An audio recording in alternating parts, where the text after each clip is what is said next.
见过花县主。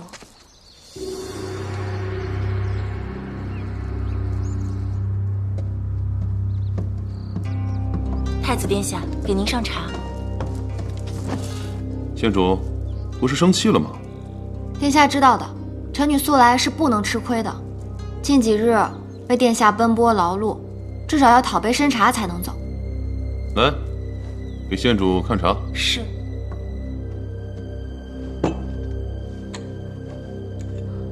殿下，你竟这般苛待下人？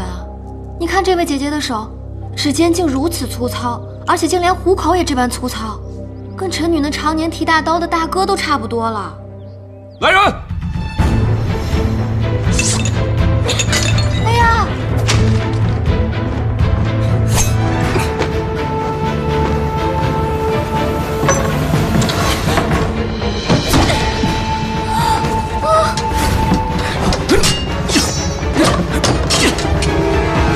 姐姐，太子殿下这么好，你这是做什么呀？殿下，你没事吧？我在安康院潜伏数年，就是为了今日。你坏我好事，还装无辜，你……我真的不是故意的。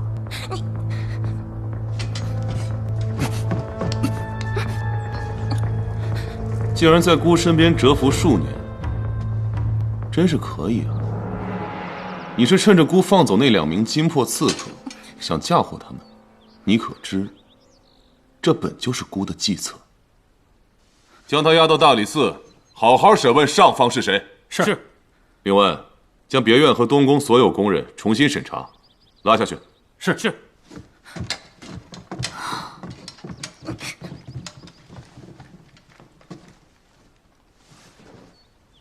县主受惊了。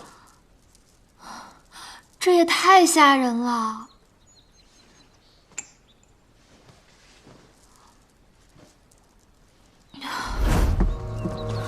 见过花县主。这名侍女脚步没有声音。哎呀！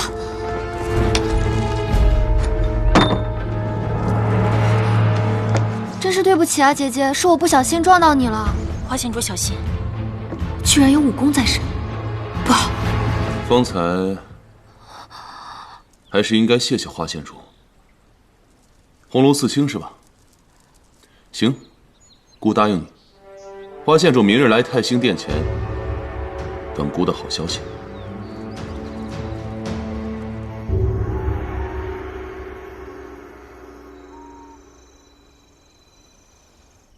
来，这玩意给我吃吧。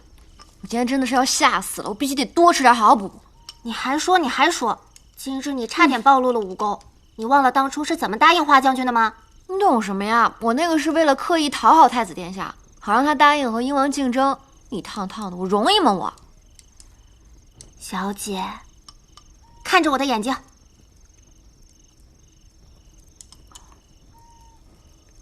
眼睛怎么了？你今天没洗脸。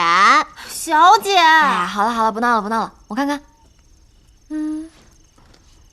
这大眼睛又红又肿的，你今天不会又为裴继怀哭了吧？你怎么知道？这个死混蛋欺骗我的感情，见到我掉头就跑，太过分了！等我下次见到他，替你好好收拾收拾他。哎，你又扯远了，小姐，让你看着我的眼睛。哦，好，小姐，你认真诚恳地告诉我，你是不是见色起意，看上太子殿下了？我那是看他可怜，和我一样。有人想杀他，也有人想杀我，那我不帮他，谁帮他呀？就你多嘴，去把我零食拿来。啊，快点！多嘴多事，这个机灵鬼，还好我反应快。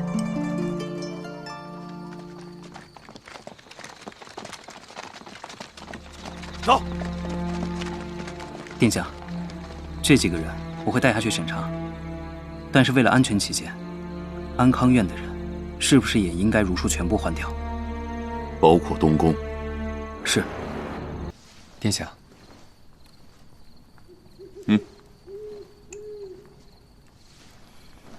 我要收回之前对花家的成见。是因为花县主帮你找到藏匿在身边的刺客之事？不止。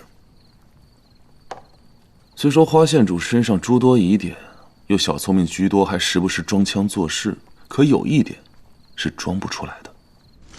这场战役中，我方虽杀敌方万人，但大禁军也仅存数千。他们无人是为自己而活，更无人是为自己而死。他们是为了父母而战，为了子女而战，更是为了大晋的太平盛世而战。花家遭受质疑之后的不平心痛，与骨子里埋藏着的忠君爱国，这是装不出来的东西。殿下，我想试着信一信他，就像信你一样。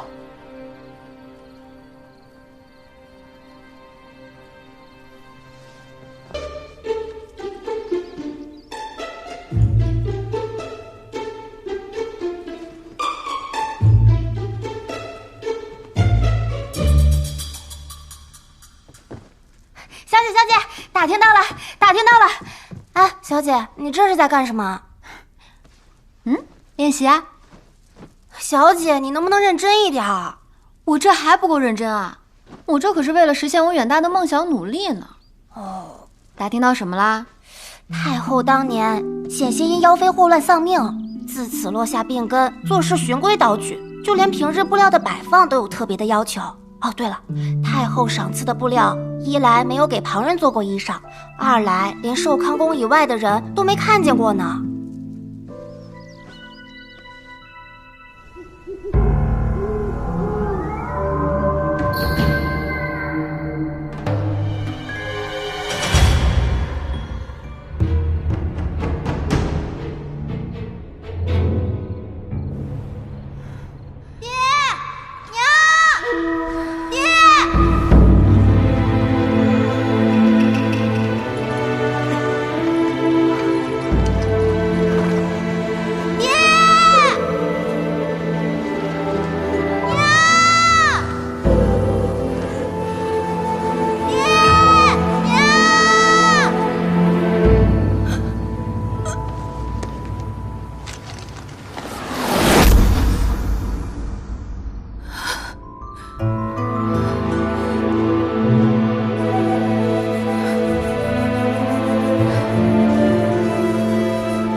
绝不会将命运交给他人，任人摆布。不是爹娘，现在怎么样了？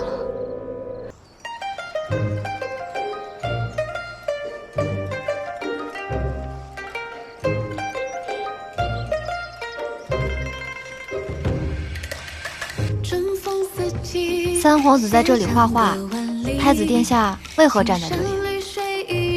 姑来看看县主，谁知道县主会不会对姑的三弟下毒手？你的一泻千里，姑可是试用过的。太后，您看，难道太子哥哥和花县主关系不好吗？哎呀，怎么会呢？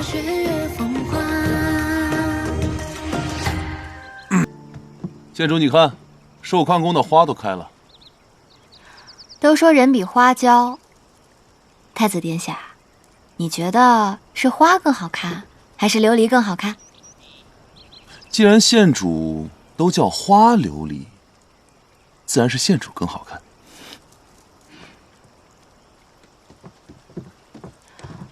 太后，皇祖母，花县主，哀家想问你，你以为英王如何呀？哀家知道你与他竞争鸿胪四卿，太后为何？你不要计较他做的那些蠢事。世人都知道他是个憨厚老实之人。其实是傻。以哀家之见，如若他日后成亲，必定是一个怜香惜玉之人呐。啊！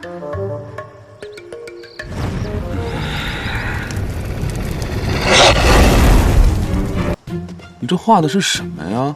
一头狼，一坛醋。哎呦，这狼还穿着衣服。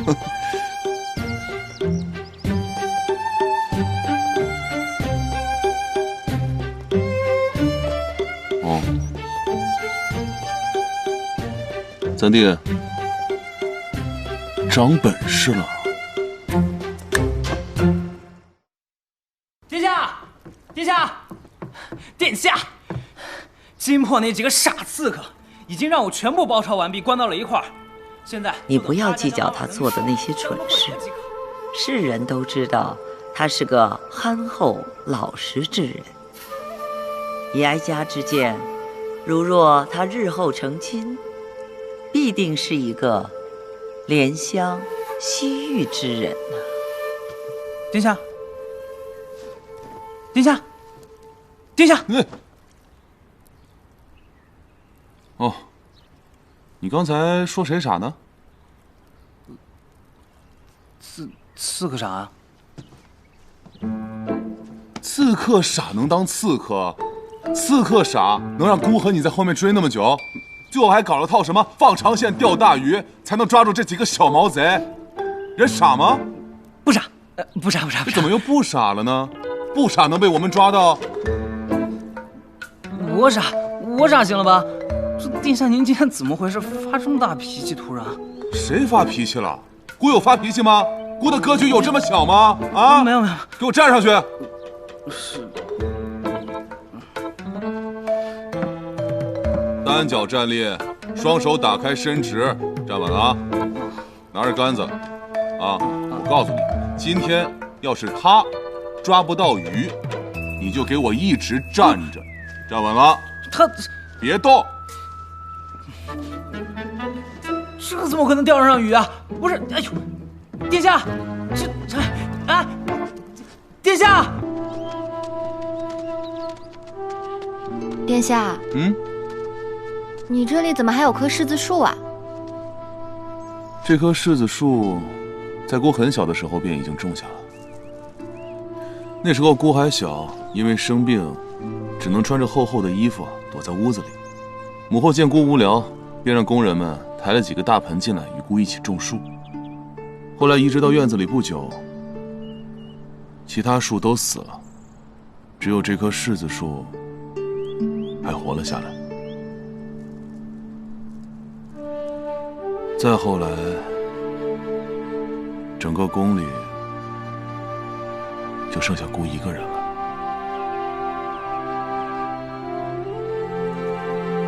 记得那时候，琉璃妹妹，姑的母后去世了，姑太难过了，便忘了给琉璃妹妹回信。从今以后，姑就是个没有母亲的孩子了。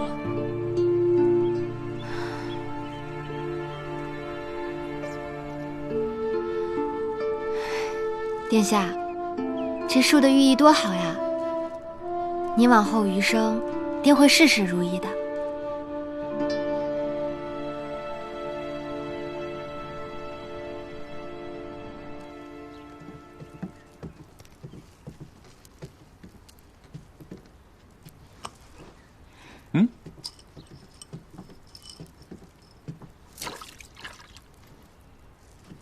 这是什么旗啊？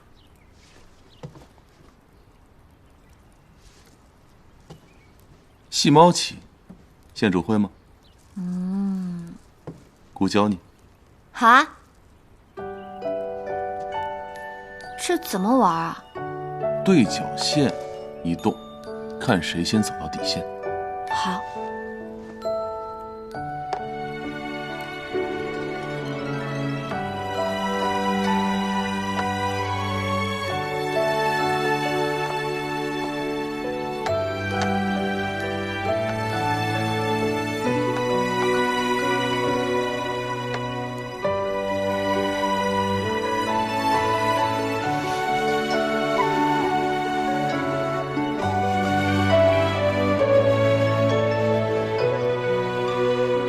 殿下，到你了。哦，时候不早了，我们该用膳了。县主，请入座。上菜。殿下，都准备好了。听闻军中将士都自己烤肉吃，想县主应该喜欢。是的，臣女喜欢。姑给你烤。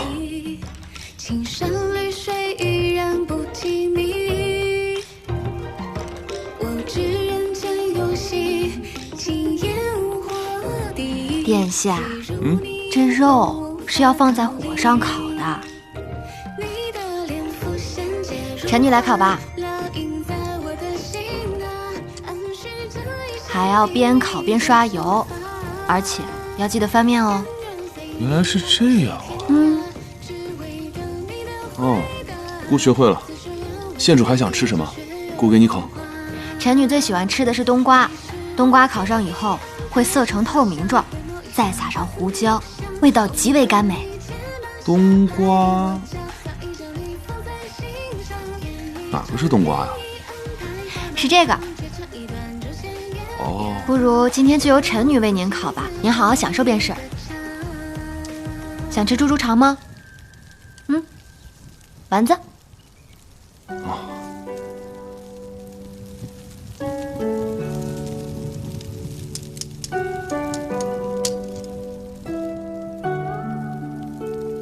县主好熟练啊！可是上次姑和大皇兄去到你府上，为何只给我们吃烤饼和那汤面啊？那是臣女府上只有烤饼和那汤面了，臣女到现在连口青菜都没种出来呢。哎呀，虽说花家举家去到边关，但也不至于让花县主一个小姑娘也时常待在军营里吧？臣女平日里是不会去的，只是有时候爹娘和兄长外出打仗，臣女就是城中唯一的花家人。虽然臣女身子弱，也做不了什么，但是总是要陪着将士们和百姓们的，这样他们就会知道，无论输与赢，花家人都与他们同在。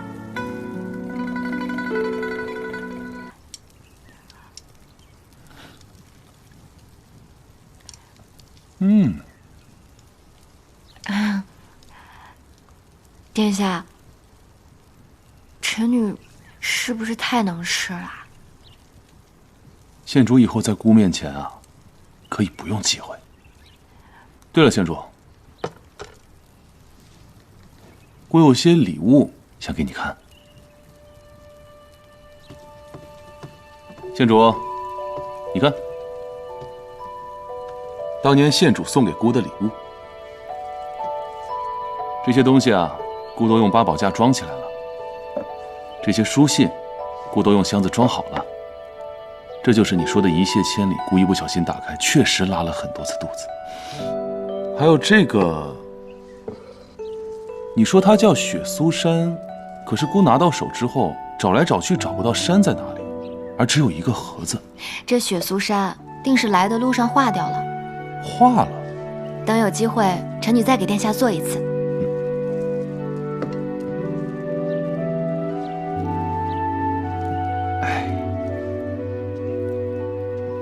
殿下，真没想到这些无用的小玩意儿，您竟然一直留到现在啊！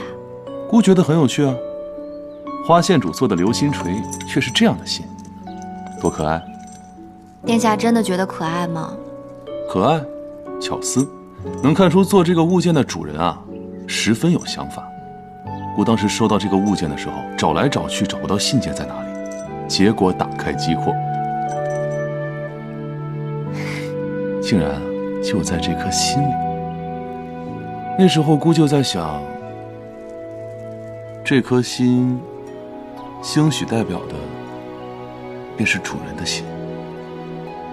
臣女当时也是觉得这个最能代表心意，所以才送给太子殿下的。那这些东西是花县主自己寻来的，还是自己制作的呢？自然是臣女自己做的。那是否可以理解，那时候的琉璃妹妹将所有的心意都设计在这其中，千里迢迢送来给姑？哦，哎，可惜后来琉璃妹妹就再也不寄任何东西给姑了。边关战事繁忙，总是会发生种种意外，不济也不是臣女故意的。可姑却十分想念那个将心意放在流星锤中寄来的琉璃妹妹。臣女也十分想念那个单纯善良、能够直抒胸臆的太子殿下。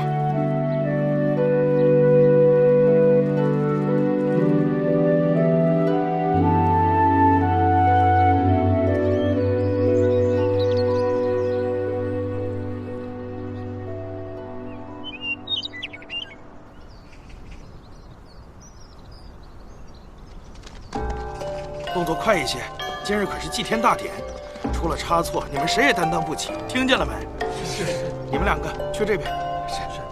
你们两个去那边。是。你们两个跟我来，速度快。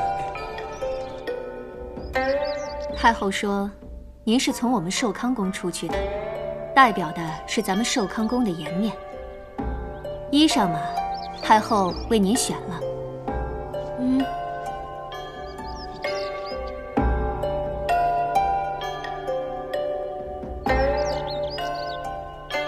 谢过太后。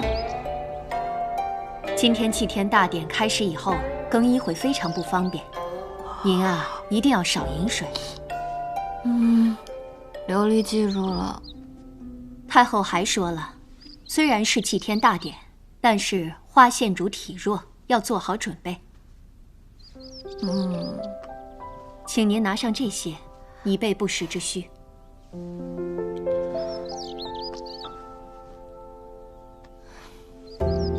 谢谢太后。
准备的怎么样？殿下，你怎么今日穿得如此单薄啊？有吗？手炉给你。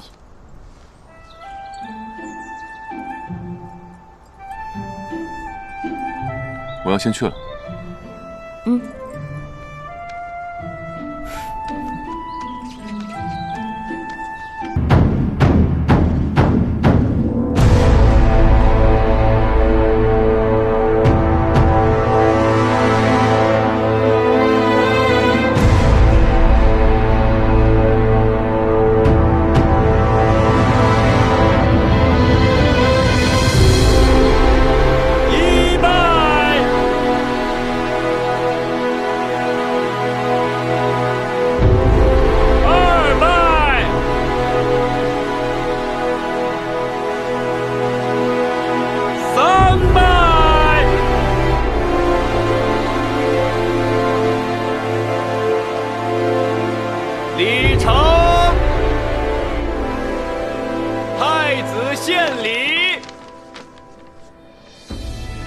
昌隆30年，敢昭告于天，昭告于祖，绵绵我王，纲纪四方，发政施人，民为邦本，本固邦宁。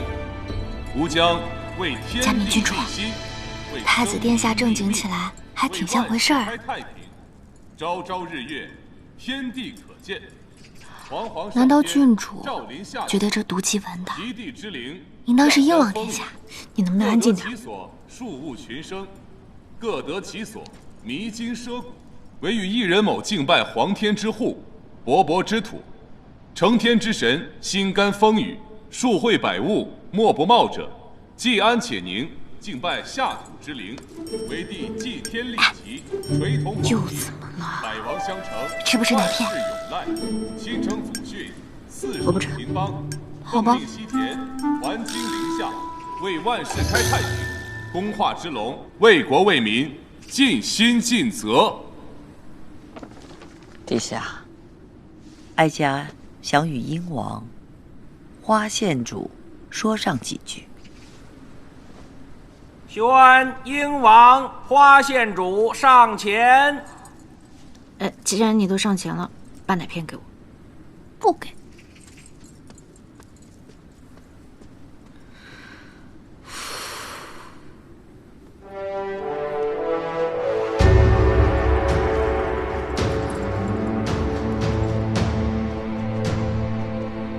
晋国大捷，太子殿下，花家功不可没。奶片给你。万国朝会，自是彰显我晋国之国威。陛下让你二人竞争鸿胪四卿，旨意希望你们年轻人藉此为国扬名，贡献智慧。花县主，臣女在。陛下不拘一格，女子亦可大展才华。你母亲魏将军征战沙场，为国效力，此乃一国之栋梁。哀家希望你能够承袭花家之英勇，步入花家之盛名，你可做到否？臣女可以做到。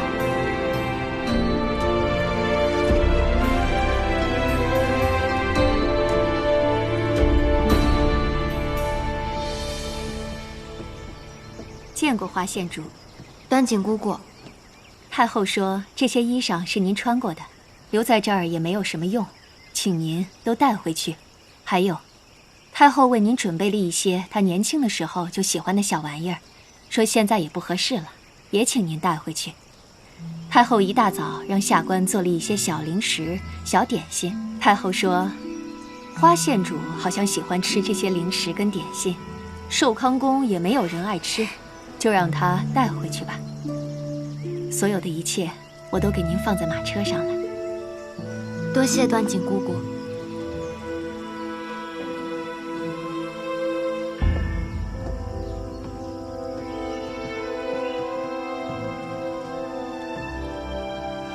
太后，琉璃要回家了，您要保重身体，琉璃会再来看您的。愿您今后一切安好。走了也好，吵死我了。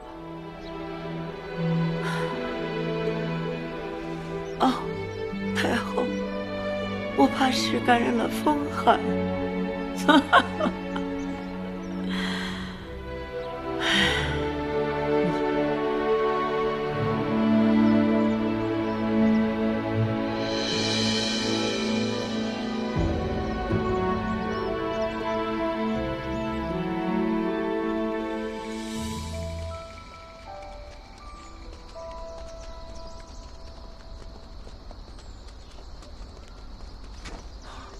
小姐，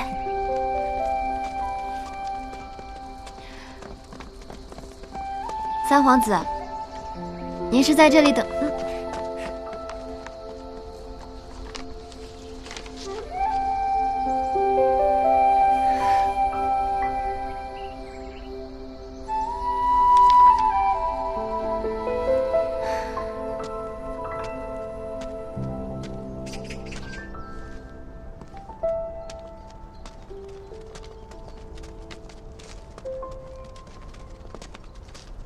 哦，太子殿下，县主，您也是来送臣女的吗？主要是想感谢花县主那日对姑的关照。经过那日起，县主在姑心目中的形象高大起来了。臣女本来就很高大呀。也是。哦，对了，如果你想回金阙大街的花宅，姑明日就和父皇说一声。不用了，臣女住在西郊老宅已经住习惯了，而且那都是我自己人，所以没有比那更安全的地方了。也是，你那如今防刺客倒是金城汤匙般的稳固。殿下，您若是没有其他事情，臣女就先走了。你脸上出汗了。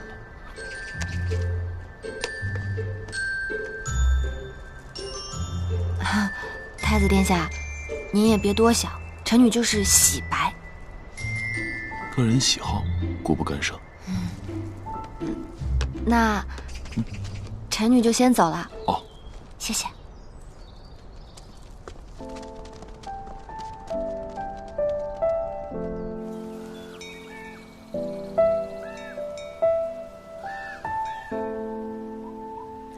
打听到了，打听到了，打听到了！太过分了，这燕王殿下太过分了呀！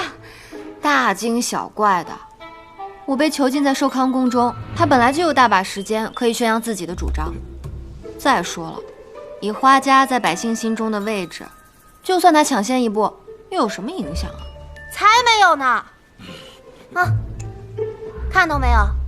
这花县主从宫中养身体回来了。是啊，你说他在宫中养尊处优的，那燕王殿下四处奔波宣扬主张，这对比也太明显了。哎，那到时候你支持谁啊？听说这花家还要打，这哪行啊？都打赢了还打什么呀？和平相处比较好。听到没有，小姐？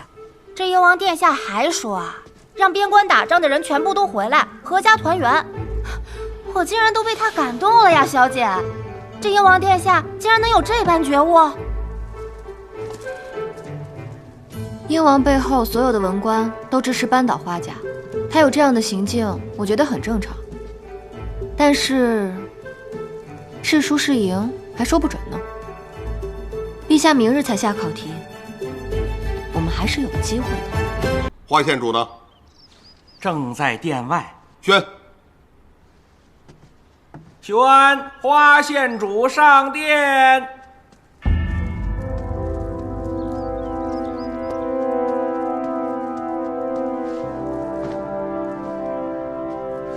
臣女花琉璃拜见陛下。花县主，晋国大胜金破，乃百年难得盛事。如今万国朝会，实属体现我国雄威之大事，所以竞选鸿胪四卿，以致择地兴建接待使臣之欲，都是为此。可是无奈，户部将迁移百姓之事办得如此荒唐，只有命英王和你去平息此事。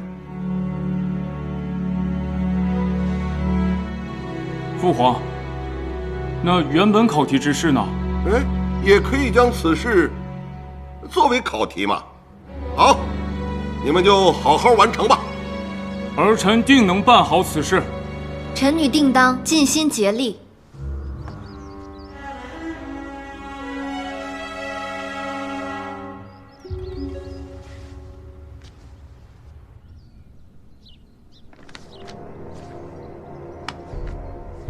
殷王勤勉有余，内心正直，但是智计略逊。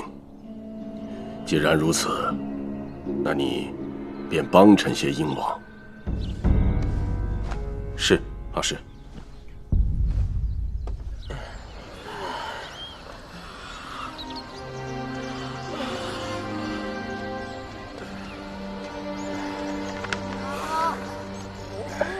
小姐，这片呢，就是陛下画出的区域，近皇城城北，与金阙大街首尾相接。作为接待使团的地方，一呢是能展现我国的声威，二也能体现我晋国的开放心态。不是每家每户都给了补偿吗？怎么还会有这么多流民？上船无法做到下达呀，这儿有皇城相接，占尽了地利之势，专出懒汉。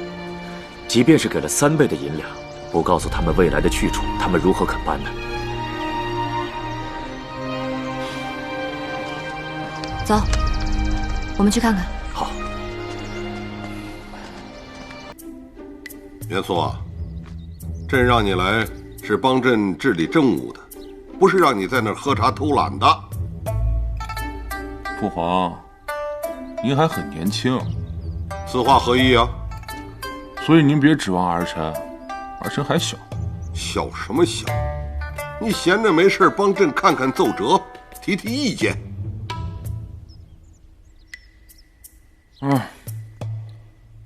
您非要儿臣发表意见，儿臣只能说，这些奏折里啊，一大半都是废话。这都是你要求的，让每人每天都提点意见。现在倒好，鸡毛蒜皮的事儿都写到奏折里了。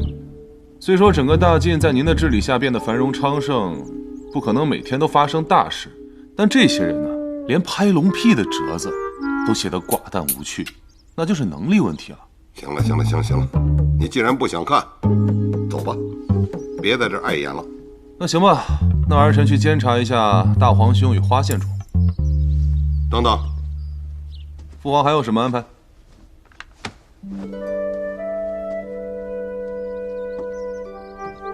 元后和花琉璃他们2个人，就让他们自己去吧。你既然不想参选，之前你也说过，对花家的小姑娘不感兴趣，就不要掺和了。金破国的将领阿瓦已经押送到了玉京，你去审审他。好吧。哦，父皇，该休息的时候休息，不想看的奏折，派人送到儿臣那里来就行。改日陪您下棋。小姐，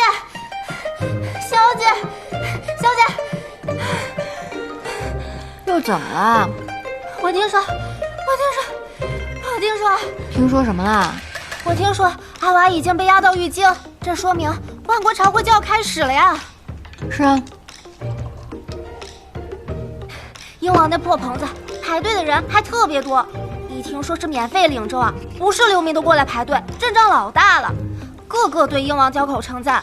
他自己也就算了，还到处说你的坏话，这太过分了。咱们显然被压了一头啊！原来真是很厉害呢。小姐，你怎么一点都不着急啊？急有什么用呀？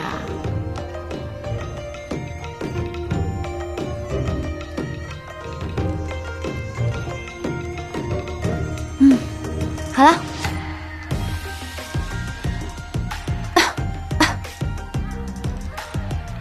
鸢尾啊，快扶一下你们家无比娇弱的病美人吧。好嘞。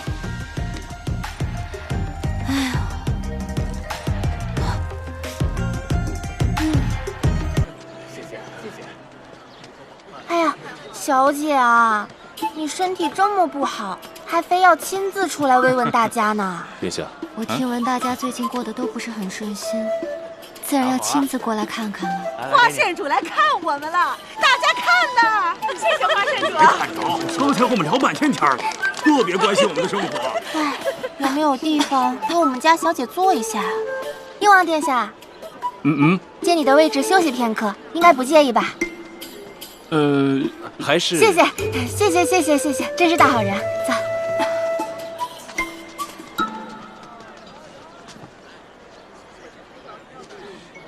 我们家小姐这几天太辛苦了，身体啊都撑不住了呢。鸢尾能为百姓们做事情，何来辛苦可言呢？殿下留心，这是想借着您的地盘摘桃子。上一次闹事纵马，本王就被狠狠地教训了一顿。本王如此英明，怎么可能在同一个地方跌倒2次呢？哼！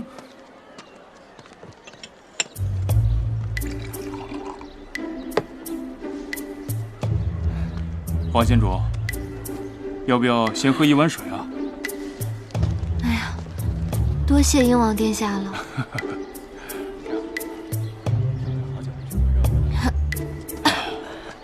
县主，你若真的不想参加这次竞争呢，其实不必这般辛苦的。你让本王一个人在这儿辛苦就好了嘛。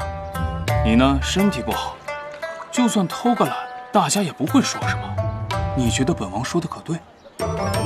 殿下真是这样认为的？当然了，十分当真啊。宁王殿下，不知你有没有听说过“授人以鱼，不如授人以渔”这句话？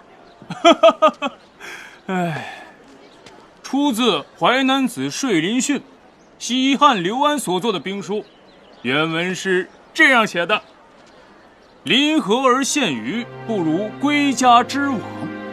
明月之珠，这鹰王虽然有点讨厌，我之力，但本性其实不坏。虎爪象牙，禽兽之利而我之害。鹰王殿下，您既然听过，那自然就明白，自己现在所做的事情，就是饮鸩止渴。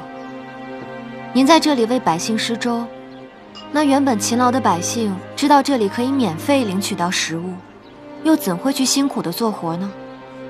那您是打算在这里施一日粥，还是施一辈子粥呢？鸢尾啊，扶我去前面看看吧。走，小心一点。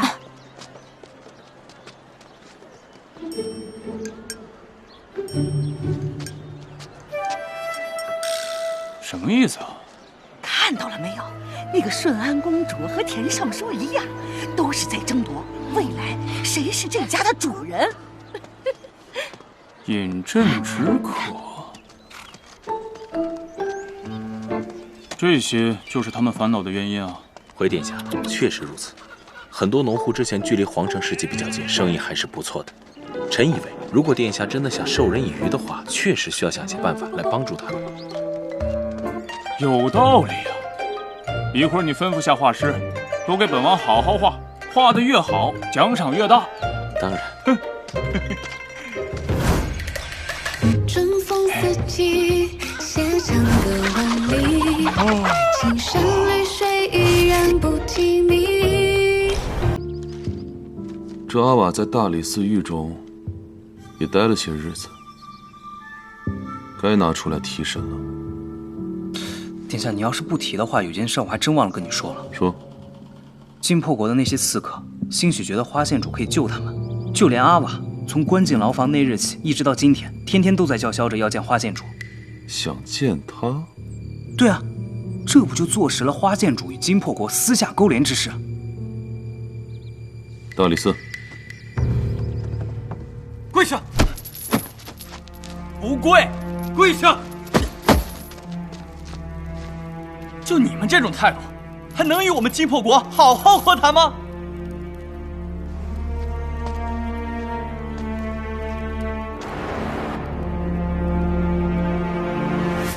你觉得你自己能活到和谈之日吗？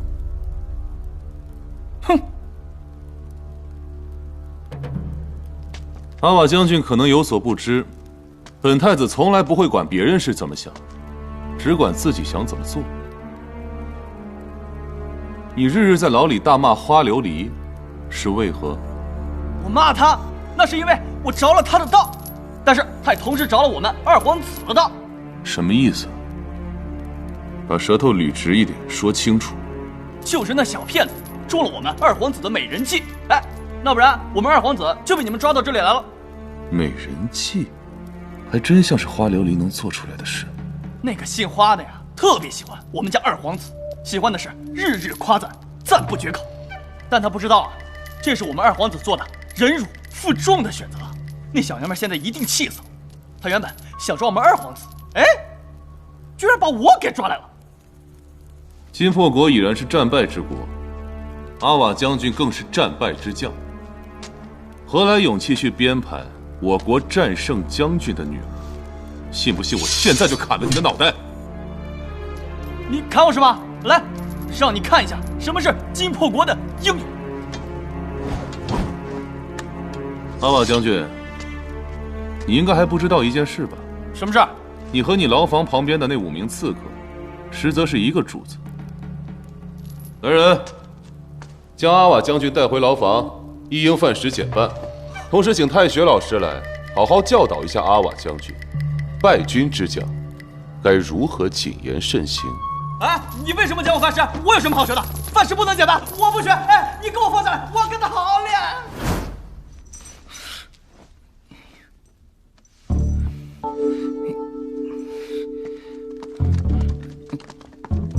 殿下，您派我潜入牢里打探消息，但也不用真的给我上刑吧？您还是先给我安个罪名吧。裴少卿啊，你审查多日毫无建树，有叛国通敌之嫌。殿下，这叛国通敌之嫌罪，是不是有点过重了呀？那维护战俘总可以吧？这罪名可以，多谢殿下宽仁。既然裴少卿不想受刑，那便送你去和那位将军作陪吧。小七、小八，在。除去裴少卿身上的官服，将他押去地牢。是，不是？请殿下，需要微臣帮您打听金破国二皇子与花县主到底什么关系吗？这样，那花县主就有天大的把柄在您手中，他必定乖乖服从于太子殿下您。花县主的品性，姑还是知道的。小七、小八，裴大人，走吧。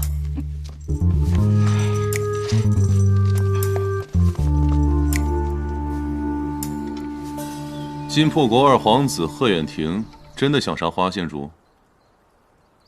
哼，我怎么可能会相信阿瓦这个敌人？看来殿下是十分信任花县主了。姑只想知道贺远亭此人，你是作何评判？此人在金破国的势力，便如同您的三弟。母族势微，全凭个人能力，有一争大统之力。此人武艺高强，有统军之力，在金破国除却太子，便是这位二皇子拥趸甚多。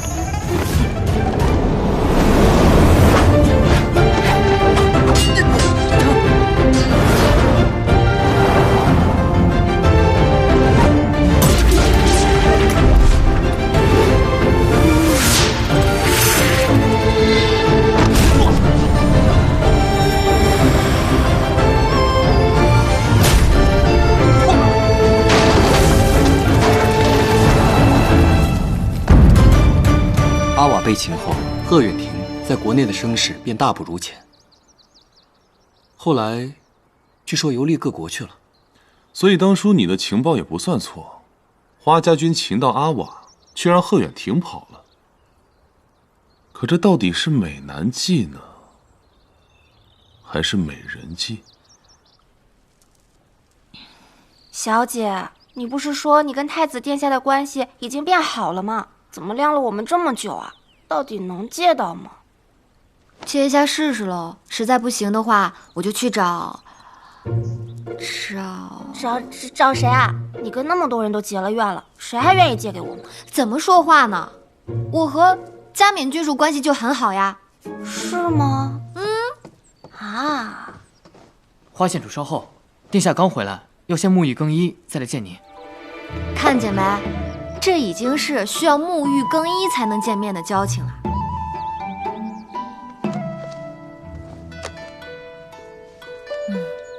看来我们只能投桃报李了。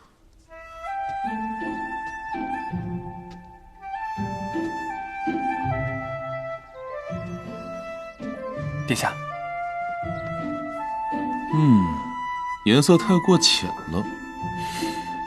那您再看看这件。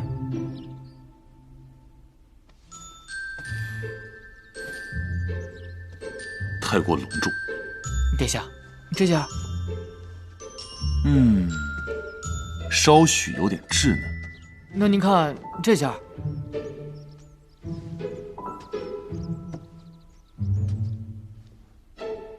袁伟，这好好吃啊！我们一会儿也买点回家吃。好。小姐，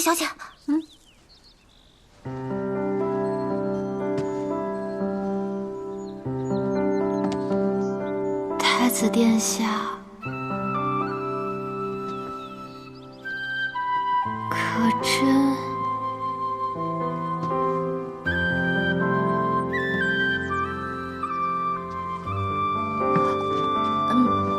拜见太子殿下。县主，看什么呢？殿下气色真好。花县主见多识广，你觉得孤河院子里的仆从，还有金陵院的乐师，还有那个什么金破国的二皇子贺远亭，谁更好看？太子殿下为何会提起他？该不会是……孤的确长得比较简陋，但孤还是十分在意此事。莫不是太子殿下生病了，开始胡言乱语了？他这是要做什么？孤岂是此等随意之人？有病就得去看啊！你总躲什么呀？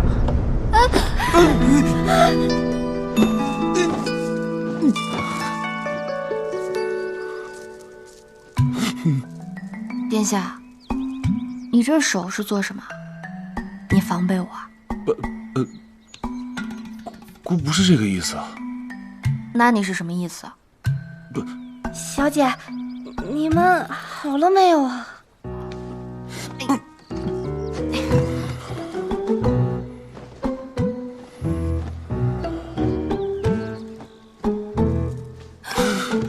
这是臣女的插盏。孤刚才是不小心碰到的。尴尬死了，快说点什么呀？怎么弄成这样？这茶还真是烫手。刚刚才倒上的。哦，对了，花县主，你将来既然要当鸿胪四卿，就要在百姓面前做好表率。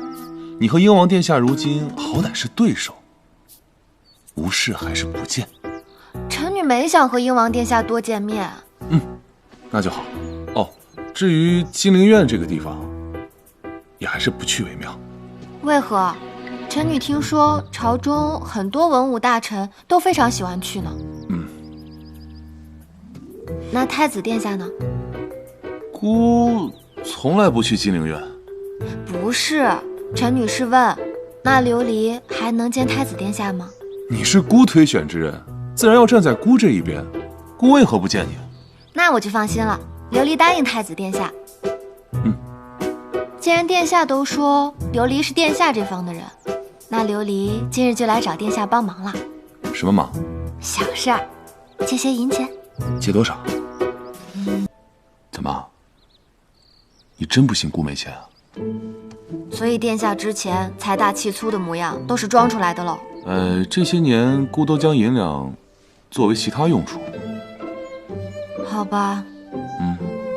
不过办法是人想出来的，没钱也有没钱的做法。袁伟，把我们之前准备的那些东西拿出来给殿下看看。使臣们到达龙井坊之后，衣食住行都有着巨大的需求，而花宅恰巧就在附近，而且这一片呢都有一些废弃的房子，臣女觉得大可利用起来。如何利用啊？臣女准备把这些废弃的房子给它隔出铺子来，一来那些滞销的瓜果可用，二来那些闲散的百姓可用，三来可以用来招待各国来的使者。殿下，你觉得臣女的想法如何？大可作为，花县主尽管去做。可是臣女没钱呀。既然你都说了那么多了，孤定然也要支持一下。孤将全部家当先借你用一下。太子殿下，你太好了。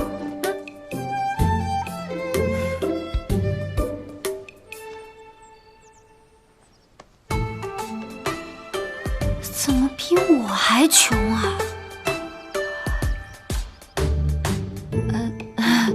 那还要多谢太子殿下倾囊相助了。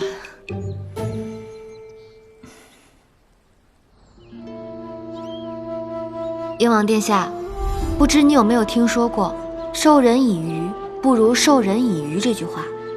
那您是打算在这里施一日粥，还是施一辈子粥呢？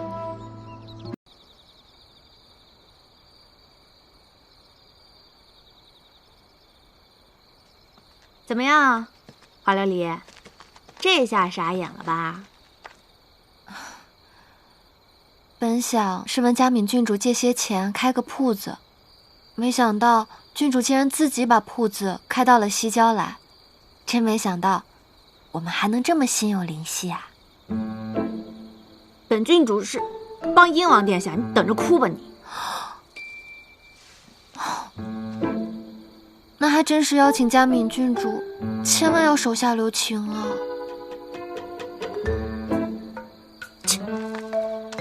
走。小姐，你看看他们的店，再看看我们的店，你还笑得出来啊？英王和嘉敏把铺子开到这儿是好事儿，我还正好犯愁呢。瞌睡还有人送枕头，真不错。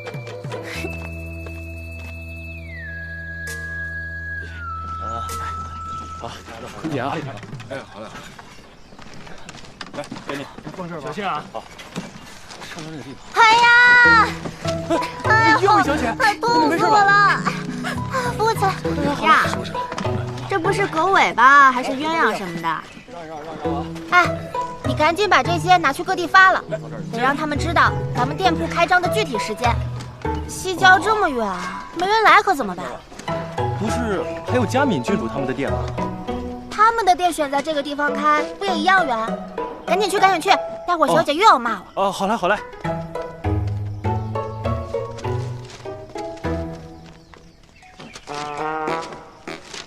免费车马，免费品尝。小红，小姐有何吩咐？过来过来。去吧。是。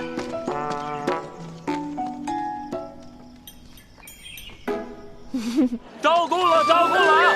嘉敏郡主招供了啊！都有，别着急，别着急，都有啊！您只要把入伙钱交给我们，您就属于加入了花花三影铺。也就是说，我也算小掌柜了。是的，您如果同意的话，就在这里签字就行。同意，同意。来，这比给人做工强多了。是真好。好啊，谢谢。来，给您。下一位。你们这个到底怎么？您看啊，只要您把入伙钱交给我们。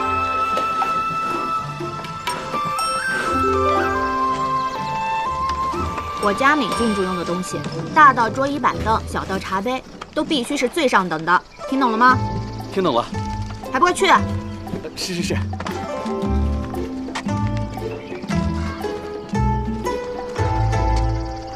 小姐，这个眼睛画得好好啊，厉害吧？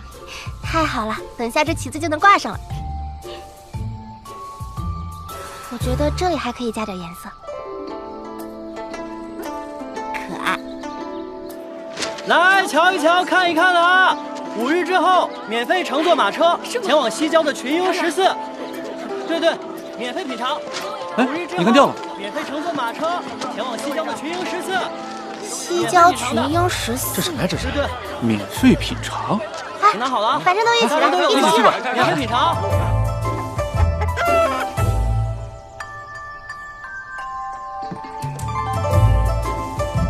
哎呦，谢谢诸位，谢谢诸位，谢谢诸位，恭喜恭喜，谢谢诸位，谢谢诸位啊！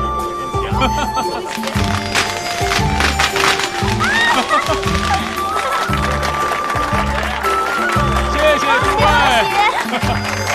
哎呀，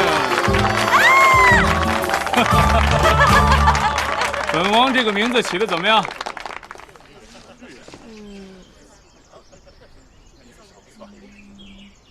阳草14，这个名字起的气势恢宏，笔走龙蛇，十分应景。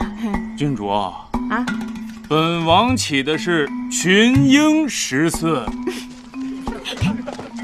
哎呀，这小时候不读书，长大真的吃亏啊！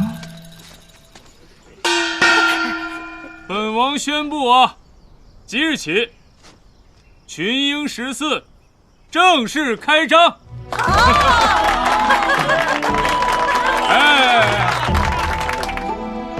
今日呢，所有食物随意品尝。与此同时呢，本王还要宣布一个决定：凡是因为万国朝会搬迁而受到影响的龙井坊居民，终身免费。怎么没见着龙井坊的居民呢？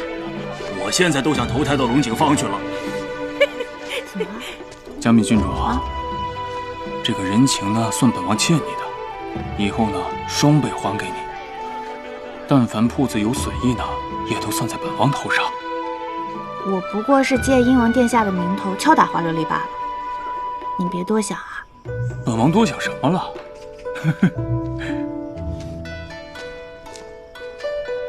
不是说英王殿下和花县主要许婚吗？这嘉敏郡主。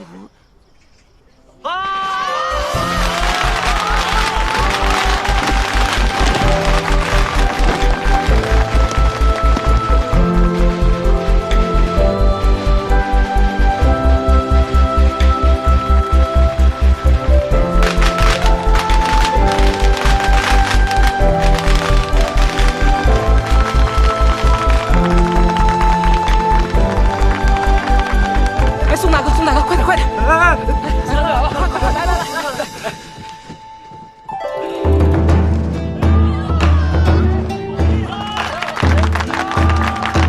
快来！